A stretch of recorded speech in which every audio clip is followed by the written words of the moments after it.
This is Spartan 117. Anyone hear me? Over. Isolate that signal. Master Chief, you mind telling me what you're doing on that ship?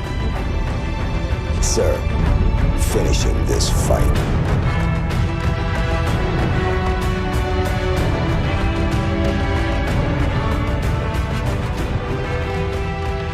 All right, welcome back, everyone, to Finish the Fight, a Halo podcast. I am your host, Jesse Reiners. And I am your host, Alex Kendall. And again, before we get into today's episode, we always want to talk about any kind of updates we've had within Halo Media or the universe itself. So the big thing is that we got a sneak peek into Halo Reach on PC for an hour-long stream, and it was pretty cool. I thought it looked really good. You've started to see some comparison videos come out of Halo Reach on the Xbox versus Halo Reach on PC, and the graphics look better. The overall controls and the motion, they just look a lot more fluid. I like it a lot. Yeah, it looks fantastic. And the one other bit that's really cool that we had touched on our previous MCC to PC episode was flight testing. And at that point, there was really no determined date because they were kind of realizing how hard it would be to get this PC port coming over. But from then, we've kind of learned that this month, June of 2019, is when we're supposed to be looking at a flight test. Yeah, so basically any minute now. As always, we're recording this episode on a Monday.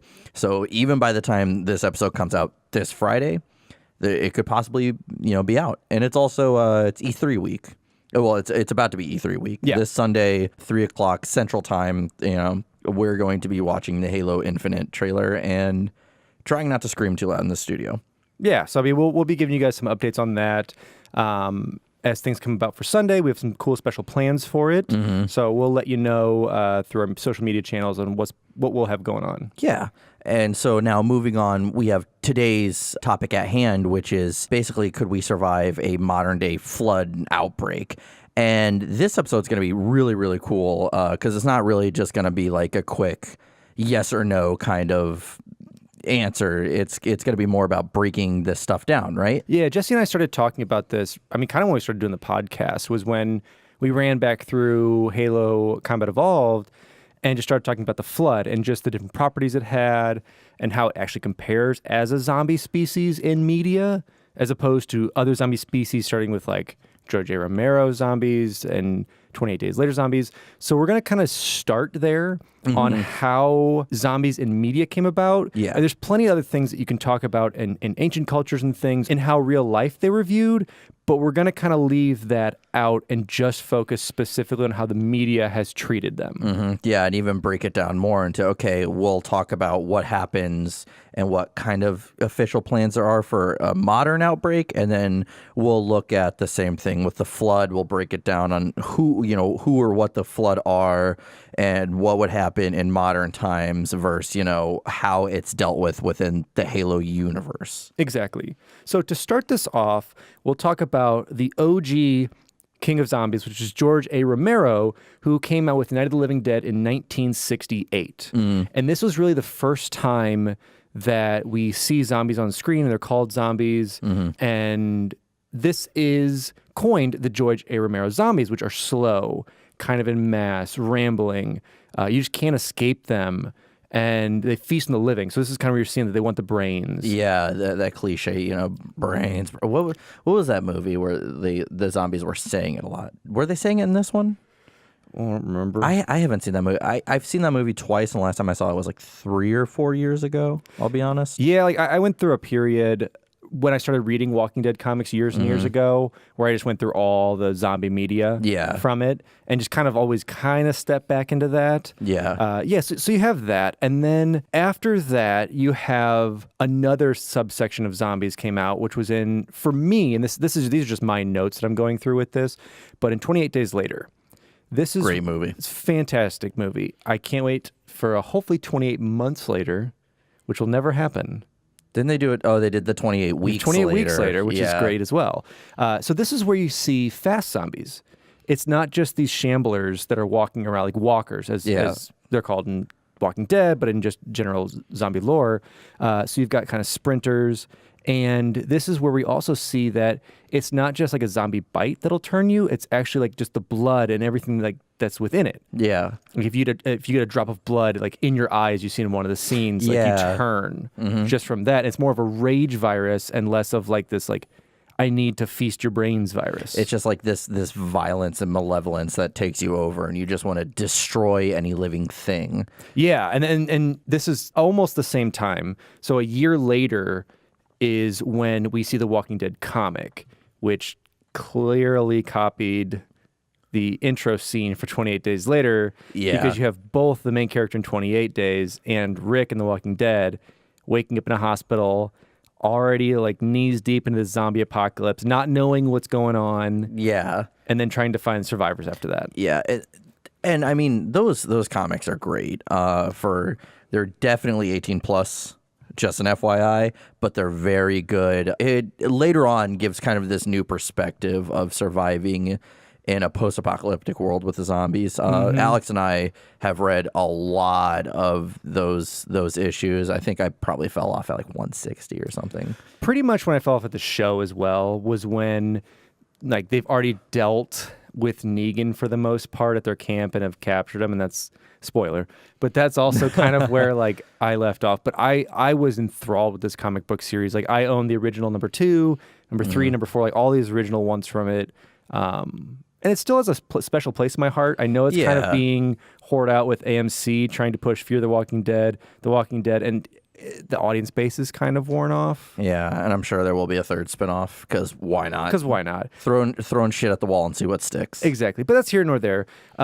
But what Robert Kirkman does give us in The Walking Dead is that Romero-style zombie, that kind of shambler walk.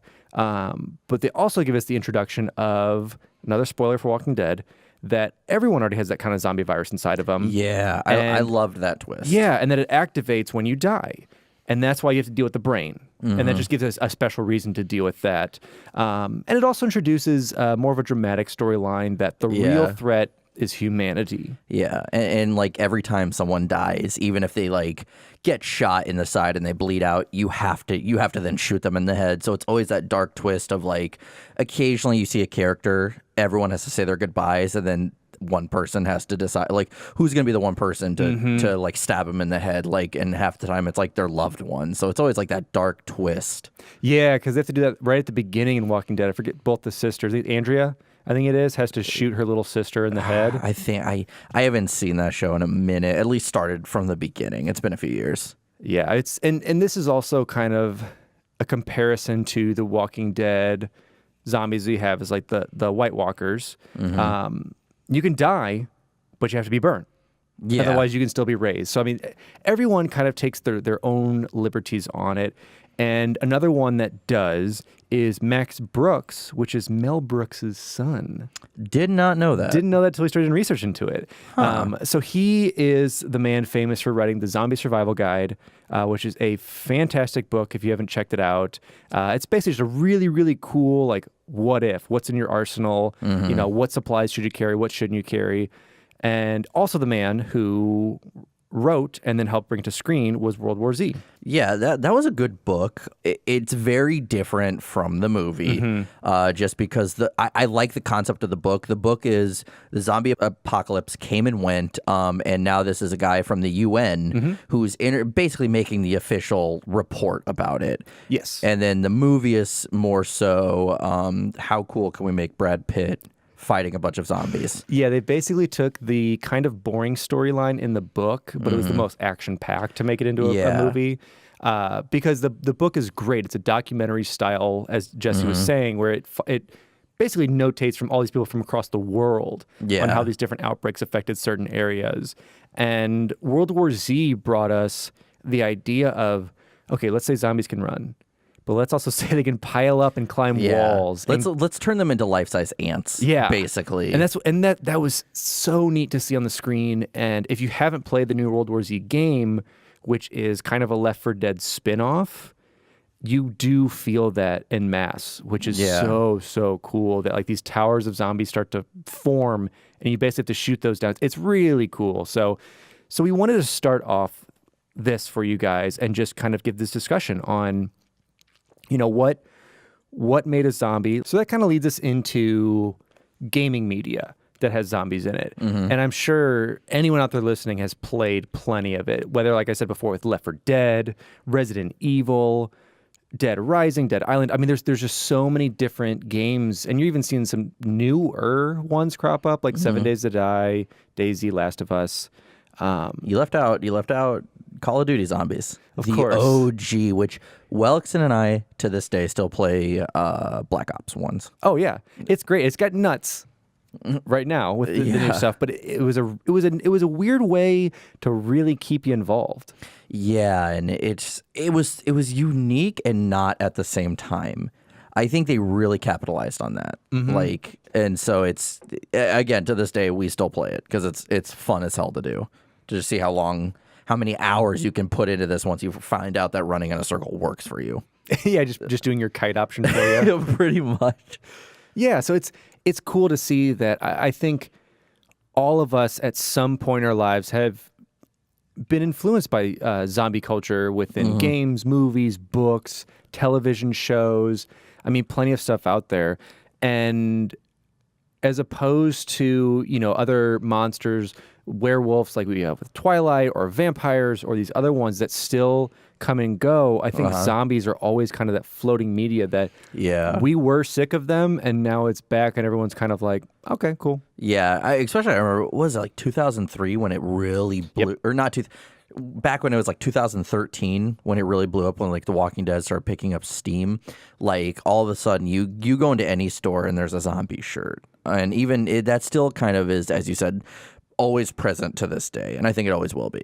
Yeah, when I was reading and researching this, I mean, they said the original kind of zombie like huge push we had in culture was in 2002, when you did have 28 Days Later come out. 2003, you had Shaun of the Dead, which gave a comedic element to zombies, and from there it's teetered up and down. And then, like you said, when Walking Dead, the comic hit in 2003, the show hit in 2010. And you had another spike in it. So it's a really cool cultural element. And I found this quote from Simon Pegg, which will definitely lead us into talking about, would we be prepared for zombies? Yeah. And would we be prepared for what they are?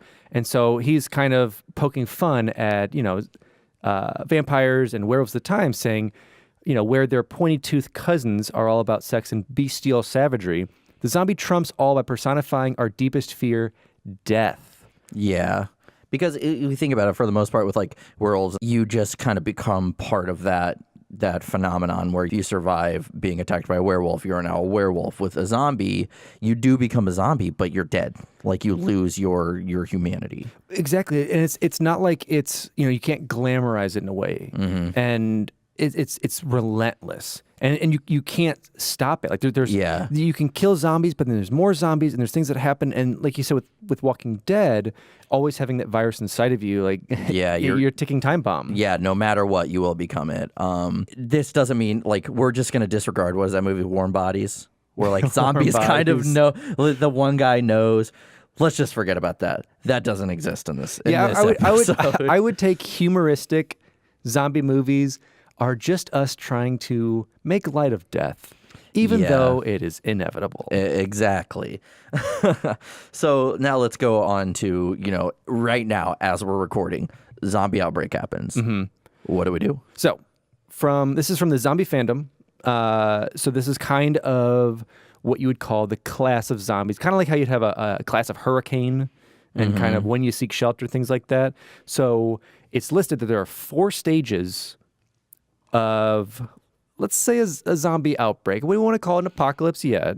Yeah. It's a zombie outbreak. We're seeing that stuff's happening. We might contain it. You never know. You never know. So I'll start this off with class 1. It's low-level outbreak, and it's usually in rural areas. You'll see that typically like in shows and stuff. There's always like some random zombie on a farm. Or it's like a farmer neighborhood. Yeah. No in between. It's like a neighborhood it's a burb outside of the city. It's a burb by itself for some reason. Or it's someone in his barn. And so it's 1 to 20 zombies. So it's like this tiny, tiny containment. The outbreak ranges from 24 hours to 14 days, I guess, depending on where your containment field is and how it does. And it usually goes unnoticed for locals except for locals, sorry.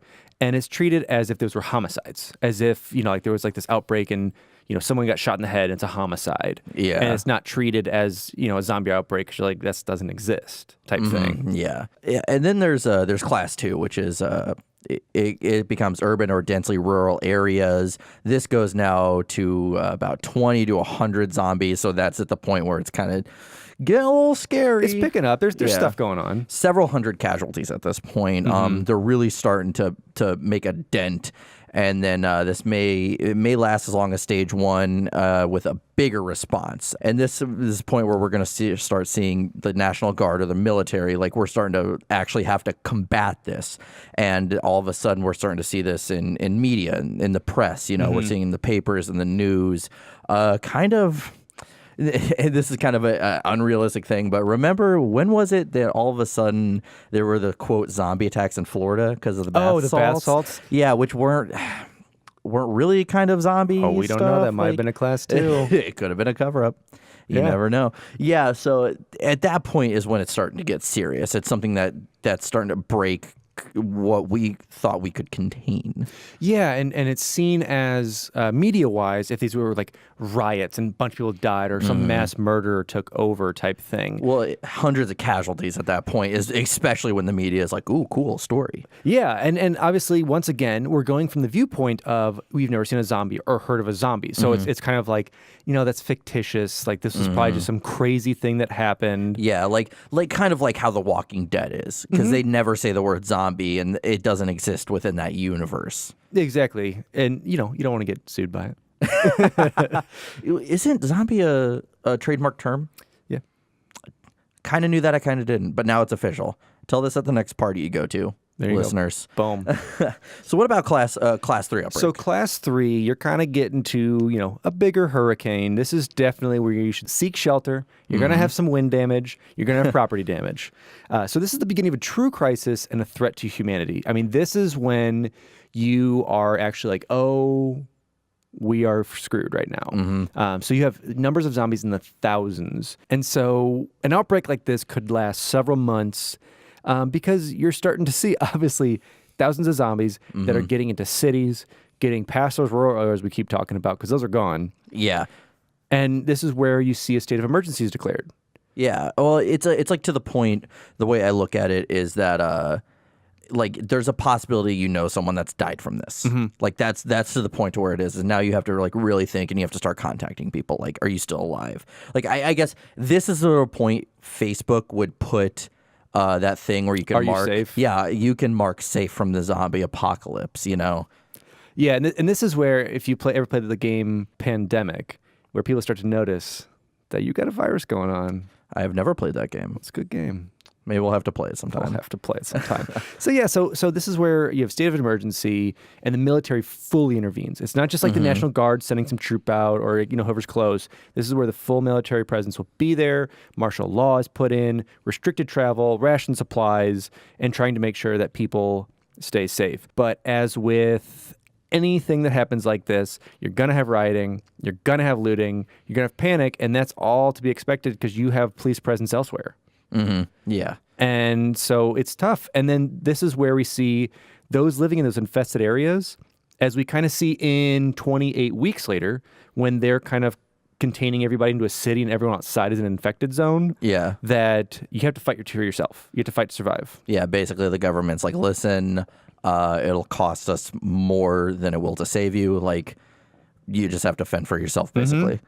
Yeah, and so now we're at the final stage, which is just the end, worldwide domination. And the thing with this, if you get to stage 4, it can happen to anyone. Even if your government had the perfect thing set in place and you had the perfect circumstance to take care of it, it's still plausible that this could happen based on other governments not having the supplies they need or just not listening. Or, as we see in plenty of other cases in media or just in anything happens in general, you want to be with your family. So as president of wherever you are, you might just be like, screw you guys, I'm with my family, and it just kind of falls to chaos. Yeah, well, even like the same thing with like the police and the military. Like they're like, listen, we're fighting losing battle. I want to go die with my family. Exactly. Which is so morbid and crazy to think about. But it happens. I mean, Well, absolutely. Like Yeah. it's. I'm not saying like I'm not being like, well, those dickheads are leaving. It's like no, absolutely. I think we'd all want to just bunker up with our families, and also it's like basically the government is collapsing. The world is collapsing around us. There's no order at this point.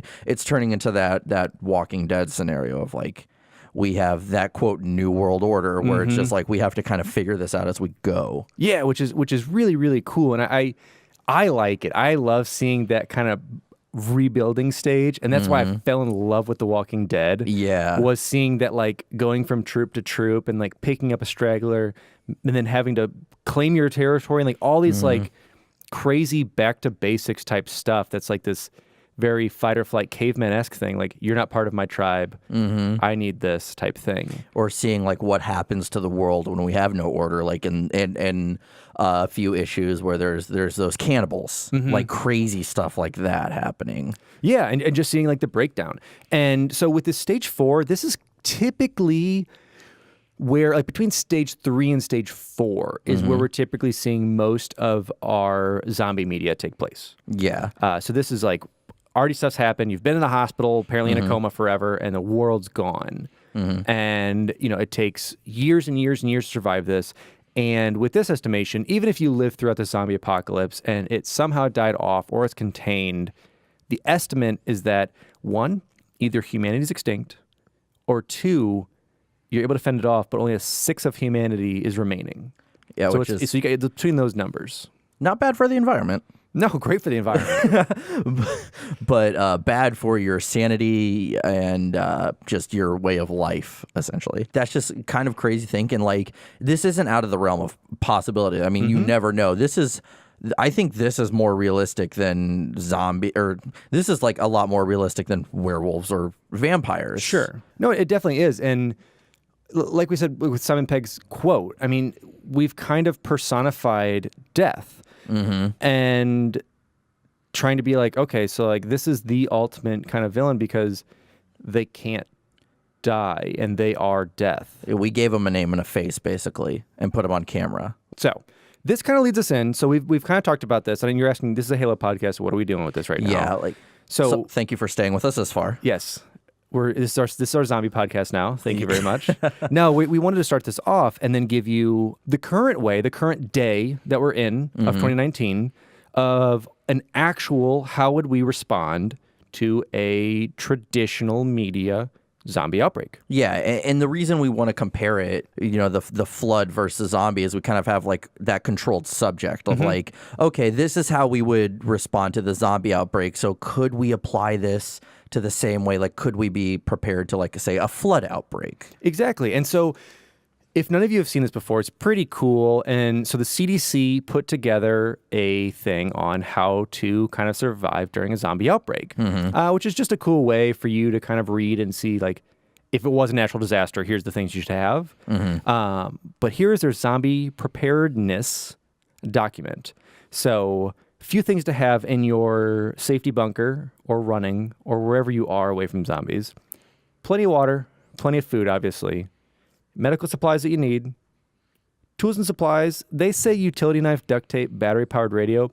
I don't see shotgun on there, so I would add that to the list. Absolutely. Yeah, a knife for cutting the duck. No, let's get a shotgun. Yeah, you get that going. And then plenty of other stuff. Sanitation, clothing, your important documents, because apparently people are going to need that, and first aid. That's what the CDC has. Now, I need to push that a little bit more. My zombie preparedness plan. I've had this prepared forever. And I'll tell you, this has been forever because I'm going to reference some shows here. Alex, the second we kind of officially confirmed this is an episode we'll be doing, Alex is like, finally, this years of knowledge I have, I can say it. You guys will have to listen to my shitty plan that I've told other people. And now more people will know it. Here's what you do. Go back to circa 2015 when that show Hoarders was very, very big. Yeah. And you need to find one of the hoarders who is just got all the guns. Uh-huh. You need to find them and see where they live, because they usually kind of reveal those areas where they've got that going. That's option 1 for your guns. Option 2, doomsday preppers. Yes. They already showcase where their bunkers are and what their ammunition supplies are. That's where you can go for kind of your need-all. But that's if those people are willing to let you in. Because if you ever seen kind of like, they also could be crazy if you've seen, it's kind of really off topic, like War of the Worlds. They kind of like bunked in with that guy and then they had to like kill him because he was crazy. Yep. So I'd say I'd trust hoarders before doomsday preppers. That's just me. Well, regardless, I'm killing them. I'm taking their stuff. They're not part of my thing. And so I need to go to one of them first, because the next plan is extreme couponing. See, then you'd have to kill my mom. She's an extreme couponer. Rip in peace, Mom. And we'd have food stores for days, for years there. And you'd have so much soap for years. And so you'd much have soap. everything. Paper towels. Man, hey, you give me some double ply TP for some zombie apocalypse. Good. I think toilet paper in general during a zombie apocalypse would be a hot commodity. It would, or a portable bidet. Ooh, they have portable bidets. Zombie apocalypse, it would. So you think you'd be able to pull this off? I would. You would? Yeah. I'm gonna be honest with you. I think I'd go pretty early, and that's just because I think panic would set in for me. I'd like to think I'm a survival kind of guy, but at the end of the day, I am definitely a product of my surroundings. I am a millennial, so I probably, the internet would go out. I wouldn't be able to Google this on my phone because I have no service, and I couldn't text you and be like, Alex, where you at? And you'd be, if I could, you'd be like, currently in a bunker, not telling you. Like phone lines would still be there. You think? They'd have to be torn down. You never know. What was the? I mean, if you've seen World War Z, you see it gets chaotic, and like you also got to think of like different scenarios of like what kind of zombies are we dealing with. True. So like thinking like that World War Z kind of thing where like everything's just terrorized and crazy. You never know. Like we have copters coming in shooting missiles. So that's true. That is true. I want some like Romero zombies. You want some like, Walking Dead stuff. A slower kind of people. So it's like only if you're overwhelmed. Yeah, more of an overwhelmed thing. I don't want like them cheating. You don't want to make it too hard? No. This is like your ideal zombie apocalypse. Like if you had to deal with one. Yeah. Do you think you could still deal with it if it was World War Z 28 Days Later style? No. Yeah. Well, yes. If I pick the right people to be with me, if I follow the Zombieland guide. Yeah. Zombieland is something we didn't talk about. And we just watched that the other day. Yeah. See, and good cardio. You got to have it. Yeah. Can't be the slowest. Yeah. No, I do Stairmaster 4 or 5 times a week, but I've also learned that does not equate to running at all. I could go upstairs very quickly, but that's it. That'd be pretty good, though. That's one good asset. Yeah, but think of like, as long as you're better at stairs than someone in your group and there's zombies chasing you. True. Yeah, let's put this in. Don't get attached to your group. No. Do not get attached to your group.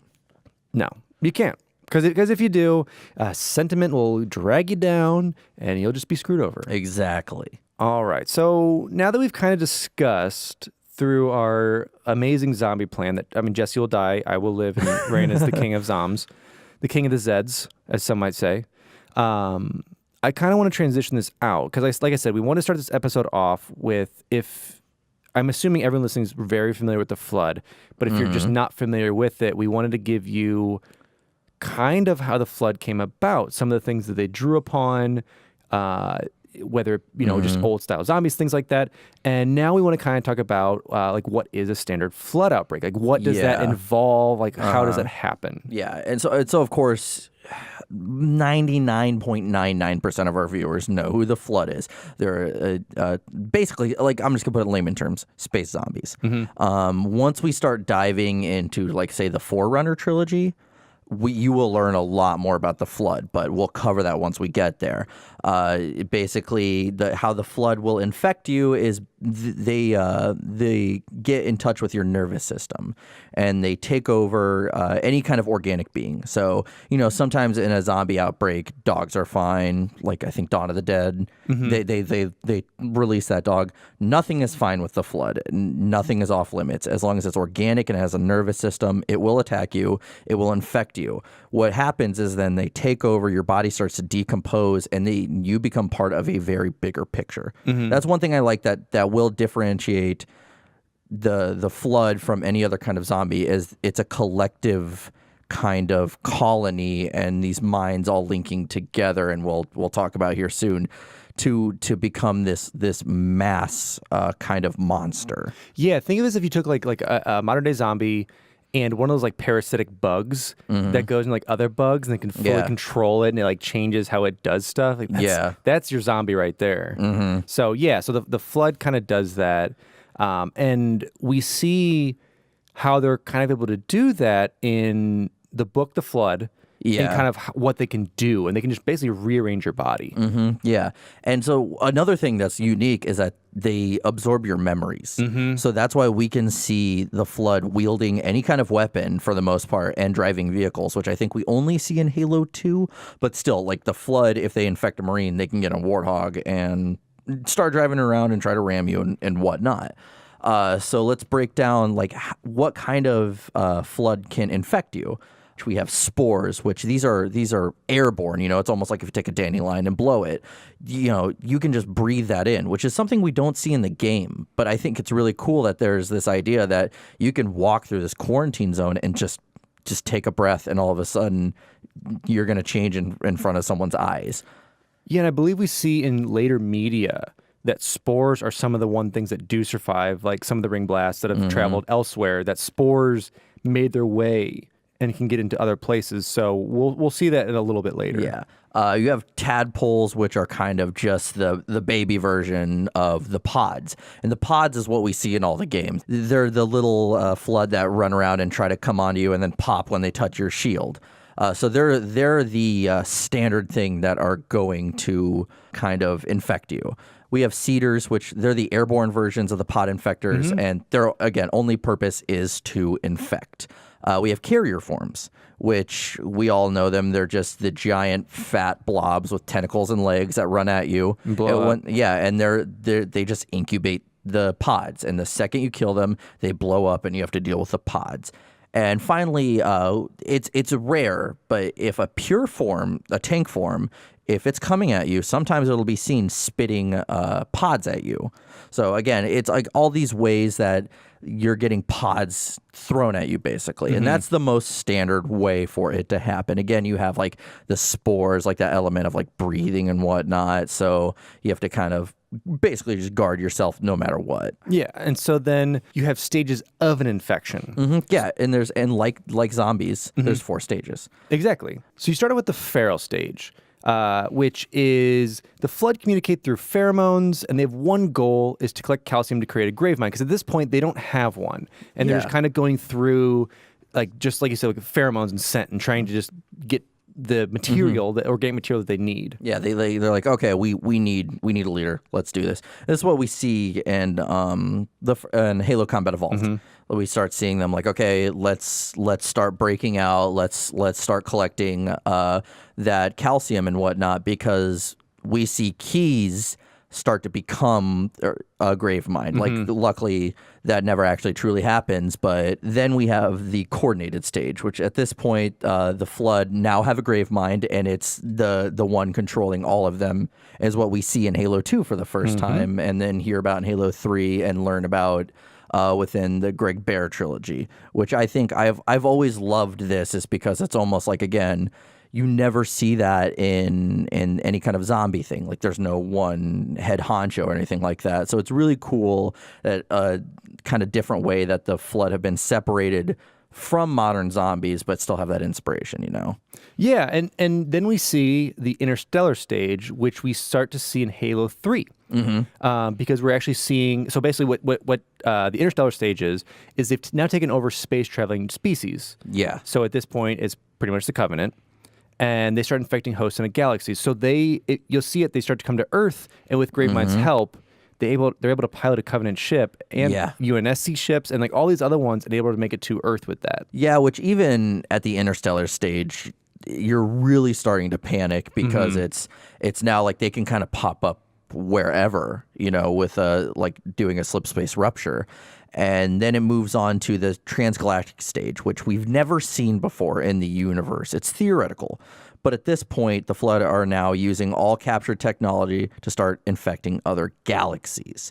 So the Milky Way is all said and done. Say in this stage, humanity, the Covenant, everyone is now the Flood. They're a part of this collective being. Now they're moving on to these other species within the Halo universe that we've never heard of. And who knows if they can combat them or not. Chances are probably not. Luckily, we've never seen this before, but maybe in Halo Infinite? Maybe that's how that's how the series ends.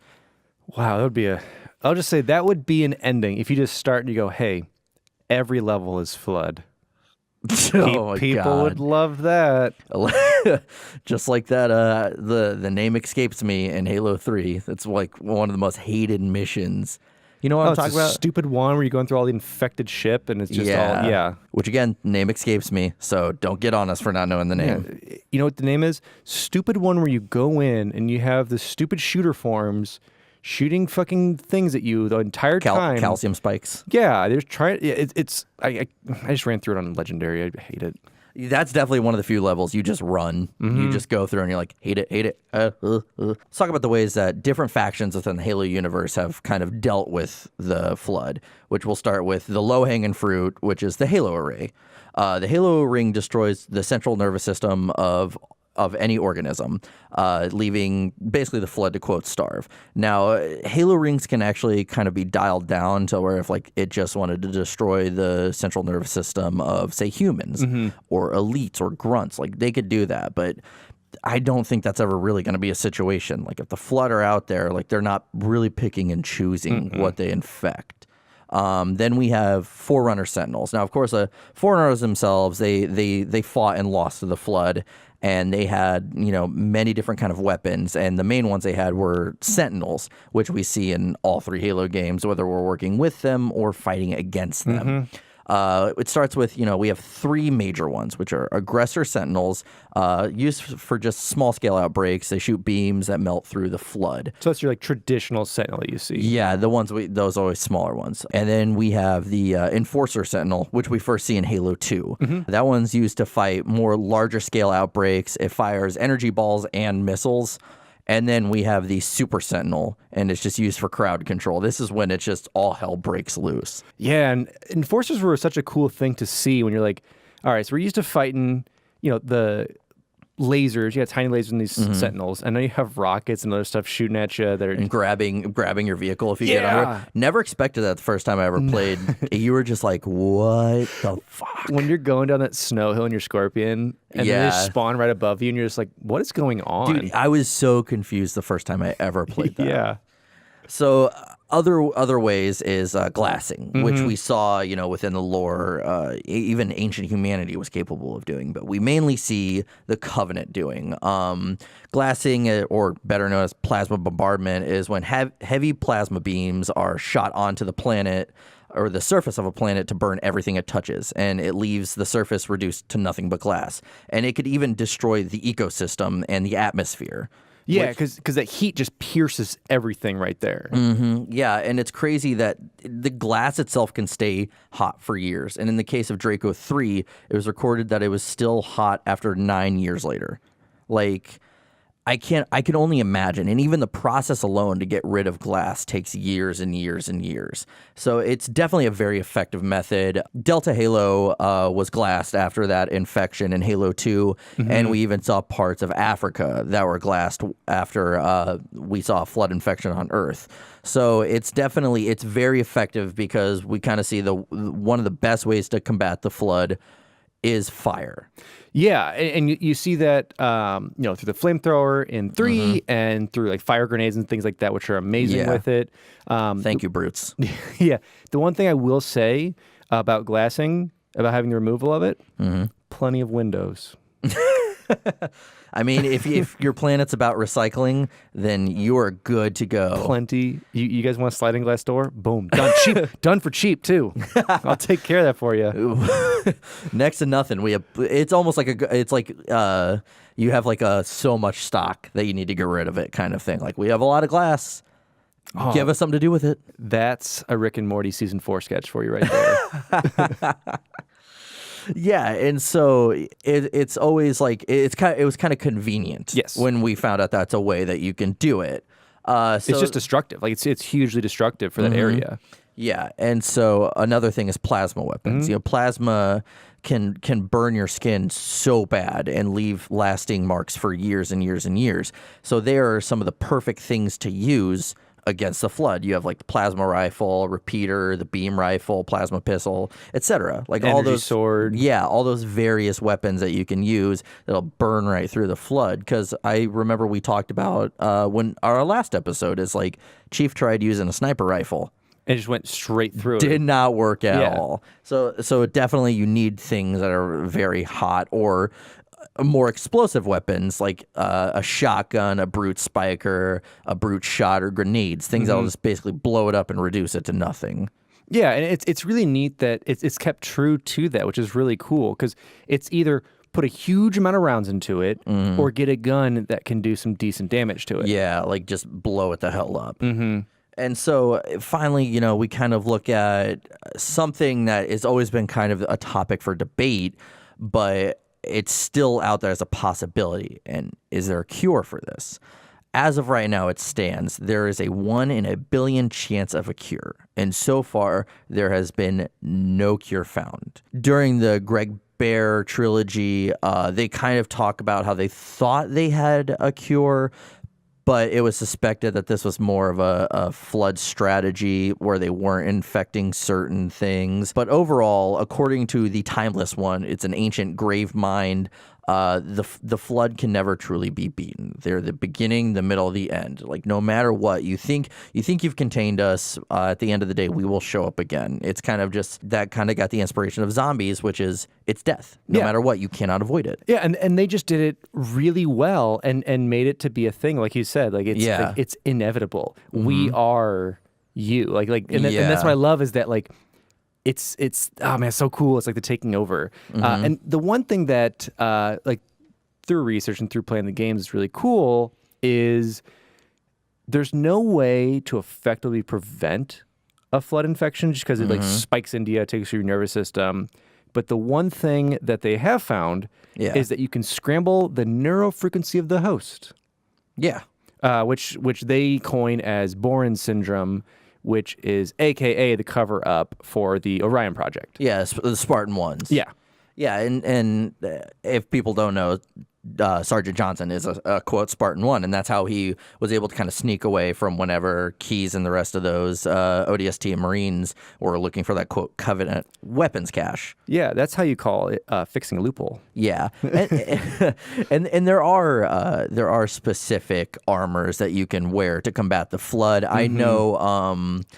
Hidden Xperia, great YouTube channel for all things Halo lore. He has a video that breaks down kind of the use for all of the Spartan armors, and there are a handful that are used, for these Flood outbreaks, which there are even procedures out there to say in case a Spartan ever got infected, which it's never happened, but it's almost a war against one Spartan if it becomes infected because it also has the knowledge, which, again, is something that I want to go back to is this idea that the Flood have your knowledge. So they know where you live. They know how to drive your car. They know where, if you are a high-ranking UNSC member, they know all the secrets. And that's why Keyes was so adamant about letting the Flood know where Earth was. Yeah, I think that would be a neat storyline, depending on how far you want to say Infinite is in the future. Let's say, let's just... I think, correct me if I'm wrong, I think it's 2 or 3 years? which is lame. I don't know for sure. I want it to be 100 years, because here's why. Here's alternate timeline DLC. This is Halo Infinite plus 100, because it's infinite. You now have thousands of Spartans. Yeah. Hundreds of thousands of Spartans. Let's even say that. Now you can infect them. And then you fight against Spartans. Ooh, that would be a good one. Again, I know that they've said Infinite is X amount of months or years or whatever after Halo 5. So again, we're covering our asses. Don't slaughter us for knowing off the top of our heads. That's why it's infinite. It can be whatever you want it to be. Exactly. Until they release the trailer Sunday, and then it's whatever they say it's going to be. Yeah, then ignore what I just said. And yeah, so now that we know like a little bit more about the flood, let's move on to modern day June 2019. If a flood spore or, you know, an infector pod were to find itself in the middle of St. Louis, what would happen? How would we combat this? Would we survive? A big thing I want to point out is that in Halo 3, when the flood found its way on Earth in Africa, in New Mombasa and Voi, we had the Covenant to come save our ass last minute. Granted, it was the Covenant ship that they used to get here. We had the Covenant to save our ass. We do not have the Covenant to glass that region right now. So we have to look at it this way. You know, what would happen and how quickly would it... And so, you know, we have... Basically, what's going to happen is it'll start breaking up very quickly. The flood are kind of more like that 28 days later. They're very quick, no messing around, not slow. If you don't know they're coming and they surprise you, you're done. We also were very limited to the technology we have now. Granted, we have shotguns, we have grenades, we have flamethrowers, but that won't always help. I know something that people have brought up before, because I've even seen some threads about a modern day flood outbreak, is nukes. I don't think people realize the effects that nukes have, and that even like let's reference World War II. There are some areas that you still can't go to because of the effects and the radiation. So, oh yeah, I mean, even think of just Chernobyl. Yeah, where it wasn't even a nuclear warhead; it was just a reactor. Yeah, and so granted, it's possible, and you got to think of, should we nuke this area? And you even got to realize, would the government have time to even ask that question, or would it be too late? I want to ask you, Alex, how long do you think it would take? Because clearly this whole episode has kind of led to this question, would we survive a flood outbreak? And the obvious answer here is no. Of course, we want to do this episode because it's fun as hell to research this stuff. So the question, or the answer is no. Like, we're not going to survive it. How long do you think that the world would survive until it was 100% flood infected? I think you have to make two discernments between this. One is a world that is not prepared and doesn't know what the flood is. Similar to like we talked about zombie outbreaks being like no news if there's a small outbreak, but there might be news with a bigger one, and there's crazy news when there's a huge one. So we have to think of it that way. Yeah. The second way we think of it is it's an Earth that's fully prepared with what we have today. It's all our modern technology today. Nothing's invented. But everyone knows it's coming, and people can begin training and figure that stuff out. Okay. So I think we start with one, our zombie preparedness plan thing we kind of talked about, which is like, we don't really know. It's happening in small areas, and it could be even seen as like an Ebola outbreak type thing, or something small like that. Yeah. So I would say I think it's going to work the same way these zombie things work. I think you're going to have I think in a different way that zombies work, it's not going. You're never going to have a class 1, class 2.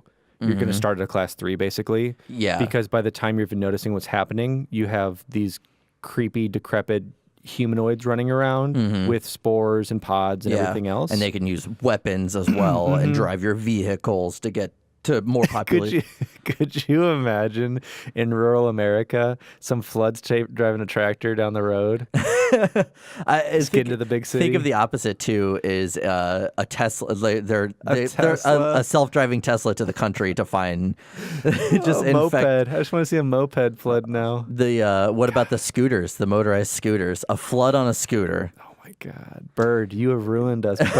Bird has spread the outbreak more than we know. In case anyone doesn't know or doesn't live in a big city, there are motorized scooters you can rent by the minute. here. they're And everywhere. so we're trying to imagine a flood on that. I think it would be amazing. Be pretty sweet. Someone draw that for us, please. Yeah, so I mean, I think it would be automatically class 3. It would be something where you basically have to pick places that'll be bastions, and you will have to burn. It'll be very much like napalm strikes everywhere. It'd be Yeah. the same type of deal. If you guys haven't watched any of the 28 Days or 28 Weeks, I highly recommend it. And you've played Halo, so we're just going to assume this is a mature audience. It's a rated R movie, like it's Yeah. for what it is. But it really deals with it very well in 28 Weeks because they're dealing with the containment and they're doing napalm strikes and all this other stuff. So I think it would be very close to how that's handled. Yeah, I could definitely agree with that. But say, like, how long do you think it would take if those don't work? And we are combating it and we're ready and we're kind of pushing back even though we're still getting ready to have our backs against the wall. I would say let's say like we said, let's say it starts in one area. There's not slip space ships coming in and that stuff. It starts in Yeah. one area.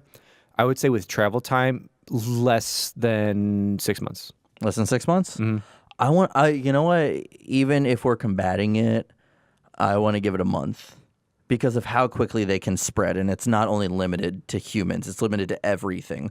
So you could be getting chased and infected by a flood rabbit or a flood gerbil, you know, like nothing's off the table. And we even see example of that within Halo Wars, like all the different animals that you see and you're just like wondering, you're like, what was that even before it was infected? Like it's almost like the xenomorphs from Alien. Yeah. Like you can infect a dog or a human or anything like that. So definitely I want to say a month, even though we're prepared, best case scenario, a month. Because they also take over the landscape and everything else. Like you know, we see in that level in Halo 3, like the whole ship is just nothing but flood. That's true. That's very true.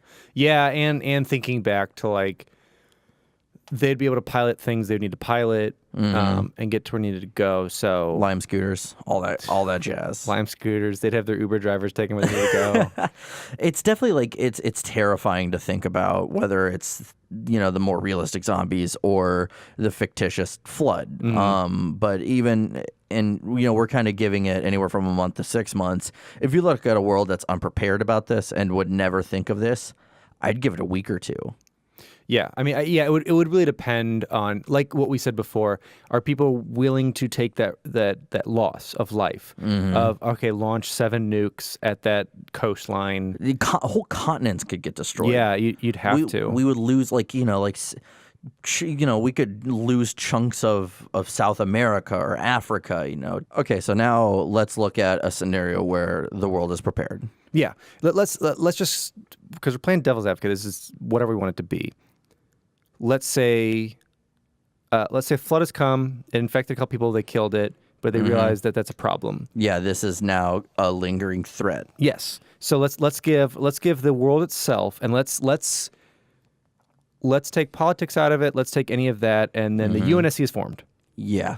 and you have a year to prepare the people of Earth. Let's say like 2020. Yeah. So like by 2020 we have Oh no, it's during the Olympics too. oh shit. Japan. Oh man. Is it summer or winter though? Summer. I don't care then. I'm a winter Olympics man. Oof. This is now Jesse's off the podcast. Come on. All right, so summer of 2020 starting today. So you get a year to prepare. You get a year to prepare your citizens, your arsenal, whatever you can. Yeah. Man. I want to give it, I'd say, again, I don't think that we'd make it out, but I want to say a year or two. I want to say 12 to 18 months, not 2. I'd give him time.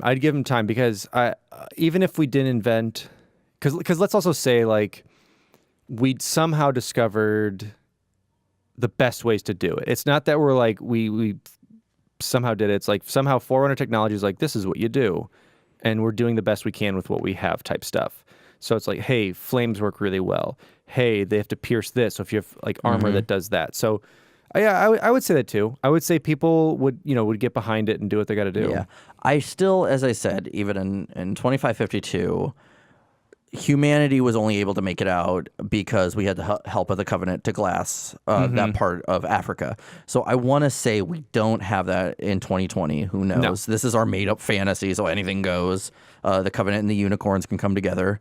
But really, I think I still want to stick with my 12 to 18 month plan, just because the idea of like humans being able to fend this off, no matter how well we are prepared, the flood are pretty inevitable, and I think we won't have the technology and as prepared as we are to still be able to fight them off totally and survive and make it to even a 2-year point. Oh, I fully agree. I mean, once again, go to any of our zombie stuff we talk about.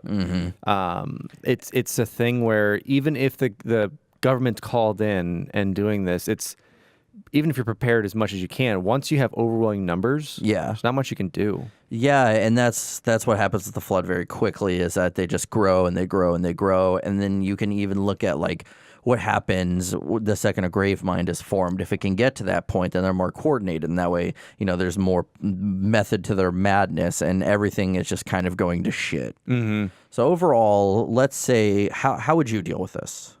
I'm really glad you asked, because I do have the foolproof plan that no one in apparently years and years of fighting the flood have ever thought about. Go for it. It's not necessarily a weapon. It's not necessarily anything that you really need with that. What you really need, this is what you truly need. Everyone write this down real quick. Get a pen. Give them a second. Get a paper. Pen and paper, or pull out your phone, pull out notes. Yeah, do what you gotta do. Okay. You need a pin cushion suit. You Pincushion suit. You need like a morph suit with a bunch of needles sticking out of it. Okay, like I think like old, like there was like Asian armor like that at one point. I think so. You need stuff like that, because guess what? When you have a pod trying to infect you, boop, popped. Pops, exactly. We don't have the Mjolnir armor, or the shields. Don't need it, obviously. Those shields run out, you still get overrun. Exactly, true. You got some pincushion armor, you're good to go. Oh man, how would you deal with the flood? That could be any better than that. Yeah. Okay. Let's say this. I told you I would be no good with regular zombies, and let's even go with the walker kind of zombie where they're slow, and I'd still feel like I'd get overwhelmed. With the flood, I have no combat experience whatsoever. I've shot a gun 3 or 4 times in my life, so I'd like to think that once again, I'm probably going to end up taking one for the team. Probably, if you're on our team, I'd take one for you and your pincushion outfit. No, you can have one too. Oh, me? Yeah. Oh, okay. Well, then never mind. I think we're good to go. Yeah, I'd obviously mass produce these. How much are you selling these for? We'll talk about it later. I'll have varieties of You'll them. owe me. You'll owe me something. It's fine. It'll be great. Well, and what we'll do is when everyone like really gets into the spirit of it, I'll do different colors. We have different teams. You have kill counts on Bubble. Like, how many of you popped today? And it'll be like Pokemon Go, but it'll just be flood popping. There we go. Are you gonna have an app for this? Of course. You got to monetize despair. Oh man. So yeah, overall, I like how we did this. We talked about this before. I know we're not going to be doing so much like this is kind of how you're going to get your lore from us every now and again. Episodes like this are going to be a little shorter, around the hour mark. I know typically we shoot for about an hour and a half, but stuff like this is just a fun topic to take a break from going and following all the media, Yeah, and seriously, let us know what you think, because one, it gives us just a fun break to do just kind of crazy research that's not necessarily focused specifically on a media from the Halo universe. Yeah, because the zombie research was fun. It's always fun to do like this stuff like this. It is, and I go back and rewatch some movies I haven't watched in a bit and play some games. It's just great. So seriously, let us know what you think. Also, if anyone wants to draw us in pincushion suits, like, those shout-outs will be going all over the place. Those are our 2 requests. Alex and I in pincushion suits, and a flood form riding some kind of motorized scooter. Oh, man, you'd make our day. That it would be great. We'll find something from the studio and send it to you. We'll find something. Perfect. Yeah, it's overall, this was a really fun one to do. Expect these every now and again. If you like it, let us know. If you don't, we'll still probably do them anyway because they were fun. They're great. So yeah, what's our next episode, Alex? It's about the Human Covenant War. Rages on as the alien juggernaut sweeps inexorably toward its final goal, destruction of all human life. We are reading Eric Nylund's second book for our Halo universe. It is First Strike. Yeah, and it's a good one. Currently listening to it right now on audiobook, and it's gonna be really, really fun. Again, just like Fall of Reach, just like Flood, expect the same walkthrough, the research, all that fun stuff. That'll be within 2 weeks from now. Yeah, so I mean that gives you guys some time to check it out and kind of go along with us and just enjoy the moment. And we just want to hear what you guys have to say about it. Exactly. And with that, I'm your host, Jesse Reiners. And I'm your host, Alex Kendall. And thank you for tuning in to Finish the Fight, a Halo podcast. Halo. It's finished. No. I think we're just getting started.